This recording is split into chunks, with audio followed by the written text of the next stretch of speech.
In theory, all the Stormont parties are in favour of the transformation required to improve our health service. The Bengoa report is the roadmap to improve the system here. But this week in Enniskillen, the latest disagreement on health reform has caused major controversy.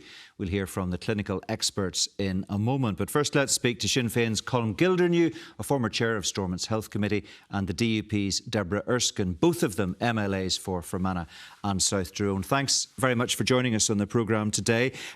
The surgeon Barry McAree accused elected representatives of engaging in parish pump politics on this issue on Friday morning.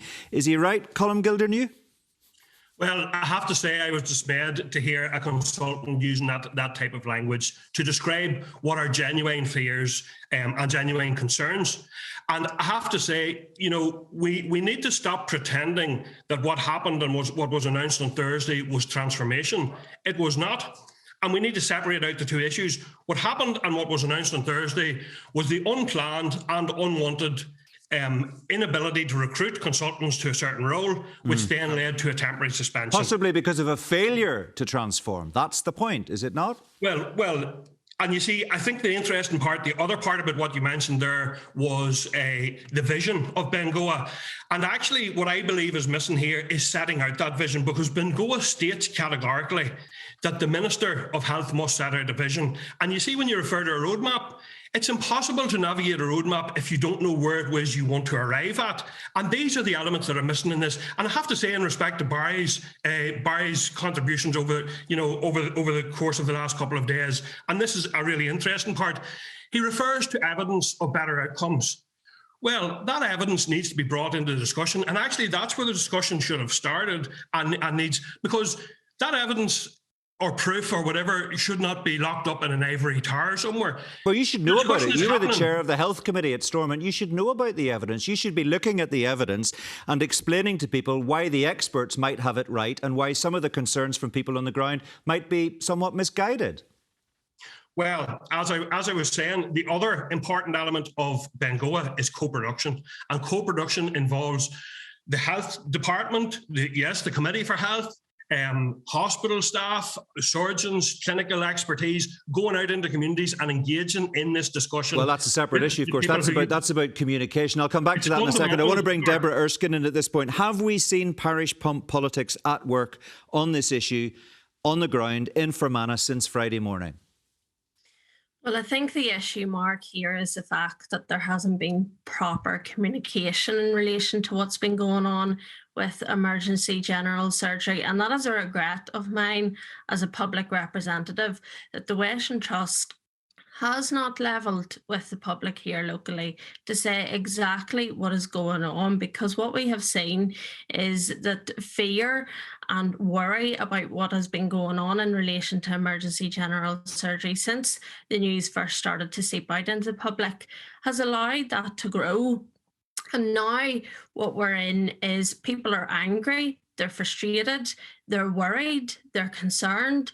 And yes, as a public representative, I do share concerns as well. But what I want to see is the best outcomes for patients and for staff here in Fermanagh and South Tyrone. And do you believe that could happen through this roadmap? Do you think that the decisions that have been taken now by the health experts, by the Trust, by the department, could actually produce, as Barry McAree, who is a consultant surgeon, says, a better outcome for patients in the South West? Is that possible in your view? Well, look, I think concerns in the general public have to be addressed. People have to understand what is going on in relation to emergency general surgery. I have tried to speak to the public. I've tried to level with the public. I've been in contact with many people over recent days since the news broke to try and help them understand what is going on. We've seen the review of general surgery. We have the Bengoa report sitting in front of us. Things are coming down the track and we need to level with the public. We need to have communication with the public and we have to be real about what is happening in relation to workforce pressures, in terms of the pressures in our health service. And we have to do that through proper communication with the public. OK. Colm Gildernew, we've discussed health reform before, you and I, on programmes like this on many occasions in the past. You've told me you're in favour of Professor Bengoa's proposals. You're aware tough decisions have to be made to prepare the health service here for the future. But yet, here at the first test, you start criticising proposed changes in your own backyard. Are you telling me you now support change, but only if it doesn't affect your voters? Absolutely not, Mark. And again, once again, you are conflating two separate issues. You're conflating an unplanned collapse of a service, which is assessed as being needed, by the way, and no one has said, here's how we're going to do it differently. You're conflating that with transformation.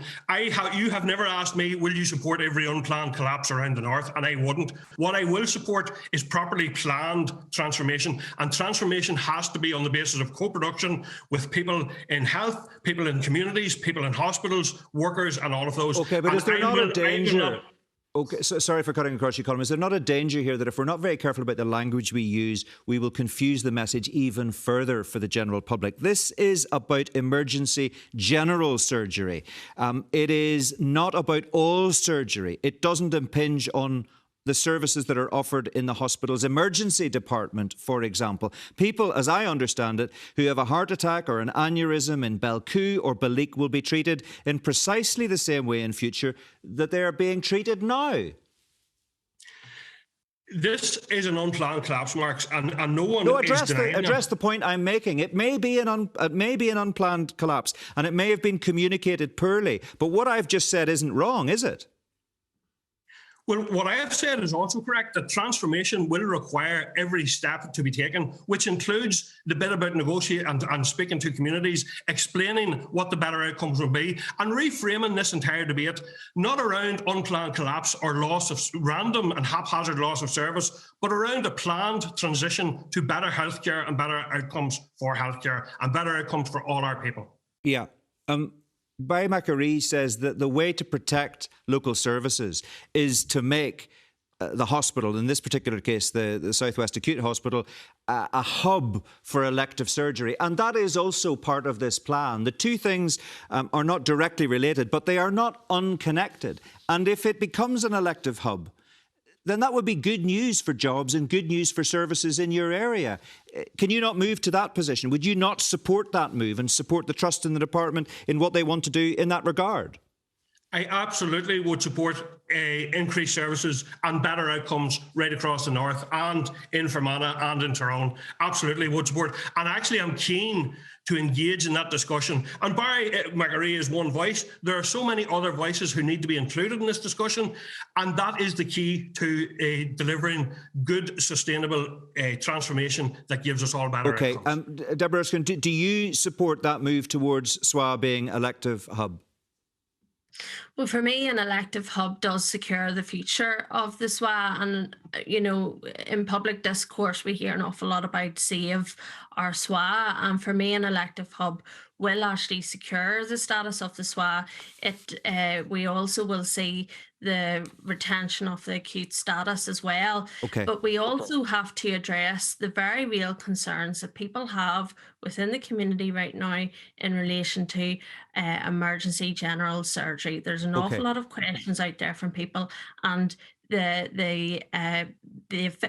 people who design these plans need to level with the public in relation to that. I want to just ask you both very quickly about the reports that we heard yesterday that one of Northern Ireland's largest GP practices based in Lisnaskea in Fermanagh is at risk of closure after its operator handed its contract back to the Department of Health. In a sentence, Deborah, Erskine, how concerned are you at that development? Very concerned. These are not new issues. GP issues are widespread across Northern Ireland. The thing that I am most concerned about, Mark, is the fact that I had staff in touch with me yesterday who did not know about this news until it broke on the media. Yep. And so I want to establish the facts in relation to what's been happening here. It's very concerning, it's very worrying, but these are not new issues, and we're going to have to get to grips with this. All right, Colm Gildernew, again, very briefly, if you would, what's your response to yesterday's news? Yeah, it's very, very worrying, and it follows a pattern of pressures on GP services across the north, and particularly in the Western Trust area. We have 6 months now, and what we need in that 6 months is to see a health minister, an executive, the additional $1 billion invested into health, and multi-annual budgeting brought forward to address these significant issues. OK, we need to leave it there. Thanks both very much indeed for joining us on the programme today. I'm joined now by Professor Mark Taylor from the Royal College of Surgeons and the BMA's Dr Alan Stout. We'll be turning in a moment to the wider issues in general practice, which I know you've both been discussing with colleagues at the weekend. But first of all, let's just discuss the situation, Mark Taylor, that's unfolding in Enniskillen and what you've just heard from the politicians. Are you concerned at parish politics creeping into this debate, as your colleague Barry McAree has suggested he is? I think the difficulty here, Mark, and I agree with our political correspondents, is that there's two processes here. There is an unplanned collapse of a service. That is not transformation. And in fact, I would agree with you, it's a failure to bring about transformation, because transformation was relied on in 2016, where we said the stark reality facing the health service is to resist change and see services collapse.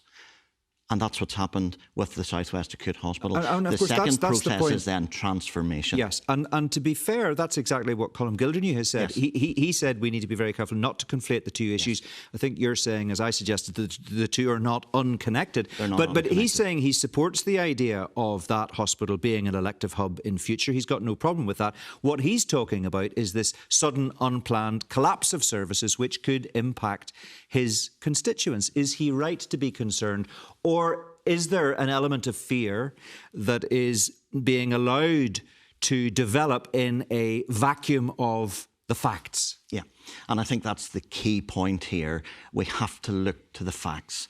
And the facts are, in relation to this unplanned collapse, is that consultant surgeons do not want to work in the South West Acute anymore, delivering emergency general surgery. And that is for several factors, Mark.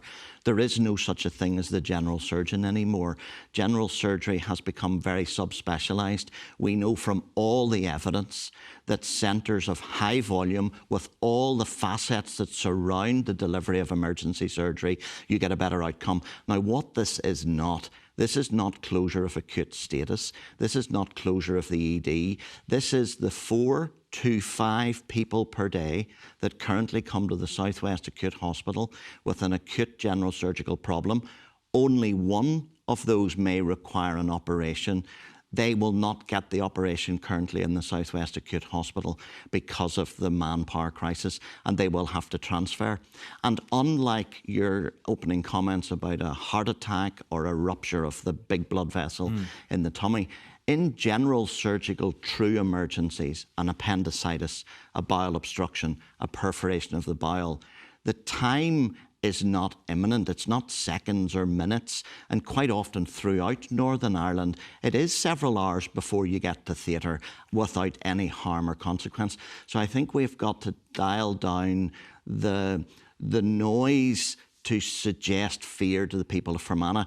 The overall review of general surgery was exactly what the people of Fermanagh are looking for, and that is, whether you're living in Belcoo, Balleek, wherever, that you get the highest quality of emergency surgery. What the people are looking for at the minute in Fermanagh is, and I have to tell them that, is to put services back in there that will give a second-class emergency surgical service compared to those in the bigger centres. That might be hard for people in Fermanagh to actually take on board at the moment, and it may be hard for people like Colm Gildernew to actually accept that, but you're very clear in what you're saying. Can I just ask you to respond to what Mark Taylor has said there? Do you broadly agree with his line on this issue? Yeah, I do, although the difficulty that we have at the moment is we have crisis that is forcing the change, and that is wrong, and that's the wrong way to do it. The conversations that Mark is clearly articulating, those should be happening before. We should have a planned change. So it's been badly handled by the powers powers that be in terms of allowing the situation to arise and then communicating with people precisely what is happening and what the future roadmap might look like. Is that a fair comment? Yeah,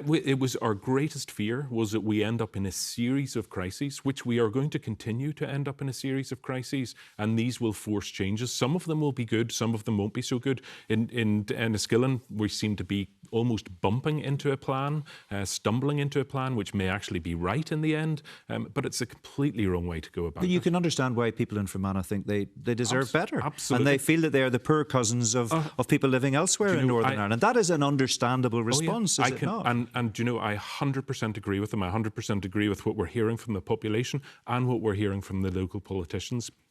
Because to have this suddenly landed on them in a crisis is a really difficult position, and they're reacting exactly how we would expect them to react. But are you also saying, as Mark Taylor is, that people need to listen very carefully to the facts and not allow themselves to indulge in supposition? Yeah, but we need a very clearly articulated vision as to where we're going, and we haven't had that yet. And that's where we bring people with us, and we end up not having these sort of discussions in a crisis situation. But you can understand people also saying in Fermanagh and South Tyrone today, look, we can see a pattern developing here, because let's move on to what's happening in Lisnaskea, one of the biggest GP practices in Northern Ireland, on the verge of collapse. Yeah. So again, we can conflate the two issues very closely, because if you were going to plan a change to the hospital services in an area, one of the things that you would do would be that you would make sure that you had a very strong, very robust primary and community care in that area that really supports and really enhances that level of care. You'd also make sure that you had infrastructure in place that facilitates the transfer of patients and so on. And again, this is change without a plan and without the wider actions that are needed. Professor Taylor, just if we could imagine ourselves 6 months or 12 months down the line, what could services look like for people in the SWA when we get to the point of having resolved this immediate crisis with emergency general surgery, and when it is, hopefully, as people are planning it to be, an elective hub for surgery? What could the situation look like at that point? Well, first of all, I agree with Alan said. All the people of Fermanagh have every right to be anxious at the present time. And actually, the overall review of general surgery would not have happened in this way. This is an unplanned collapse. What we would have been doing, and what we intend to do with the announcement of the overnight stay surgical centre, is embrace the community to say you're going to have more surgeons in the Southwest Acute Hospital than there's ever been. And that is because, Mark, we have 124,000 people waiting for day case and inpatient surgery throughout Northern Ireland. We know every big hospital trying to deal with winter pressures, which are all year pressures now. Elective surgery is always the casualty of that. The people of Fermanagh are looking for surgical cover. I understand that, and I want surgeons in Southwest Acute Hospital, because that will keep the very integrity of the hospital at play, the emergency department, the medical specialties. But there is a difference between elective surgery, and people closer to home want their elective surgery closer to home, than that small number of emergency surgical patients. So a year down the line, there will be regional surgeons. The public graciously say they will travel. We as surgeons need to travel when you've got the worst waiting list in the UK, and we will travel. And I know my colleagues are with me to say we can't wait for the day we come to the Southwest Acute Hospital. OK, well, we'll see if that's how things do indeed turn out. We need to leave it there, folks. We're out of time. Thanks both very much indeed for coming in to join us on the programme. Now, let's have a first word with my guest of the day, Suzanne Breen from the Belfast Telegraph. Welcome, Suzanne. You've been listening to the politicians, you've been listening to the clinicians. In fact, what's striking is that there is quite a degree of agreement on what the situation is and what needs to happen. But there's also clearly, and Colm, Gildernew and Deborah Erskine articulated it, a lot of fear and suspicion in the Southwest about what's happening. There is, and that's understandable. And it is up to Deborah and to Colm Gildernew to get out there and basically calm those fears and explain the situation in a very rational and straightforward way. What we are having effectively is Bengoa happening by default. We were warned about this 6 years ago. All the parties were there. They all signed up to Bengoa. They all promised that, made all these pledges that they were going to work, that they knew that we were in a very, very desperate place and the health service needs transformed. What we need now is those politicians to have the courage of their convictions, not just to talk the talk, but to walk the walk. Otherwise, things are going to get much worse, because what we're seeing is the collapse of services as opposed to a planned transformation. And of course, the irony is that politicians here have apparently repeatedly failed to grasp the nettle on health reform. That's what we've been hearing from our clinical experts today. That may well be the real issue here. But the politicians, in a sense, are off the hook at the moment because they're not in office. We don't have an executive. We don't have ministers. We don't have locally elected accountability. And the decision to transform or not transform is being taken at the moment by civil servants.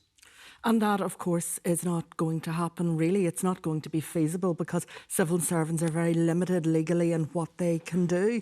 And if they did choose to make radical decisions, they will find themselves subject to judicial review. They'll also find themselves very unpopular because they will have no political cover. And the very politicians who know that these changes have to happen will be pointing the finger and jumping up and down against these civil servants because there's a local government election coming in May. Yeah. And they'll know that that'll be what's popular. And just finally, and very briefly, I was going to ask you that. Do we need to beware parish pump politics at a time like this?